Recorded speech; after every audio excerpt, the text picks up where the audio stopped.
नमोऽस्तुते।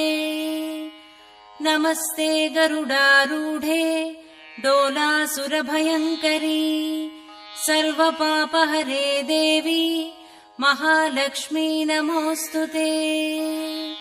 सर्वज्ञे सर्ववरदे सर्वदुष्टभयङ्करी सर्वदुःखहरे देवी महालक्ष्मी नमोऽस्तुते।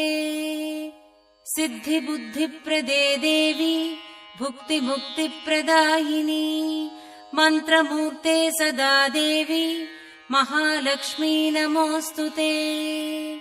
आद्यन्तरहिते देवी आदिशक्तिमहेश्वरी योगज्ञे योगसम्भूते महालक्ष्मी नमोऽस्तुते। स्थूलसूक्ष्ममहारौद्रे महाशक्तिमहोदरे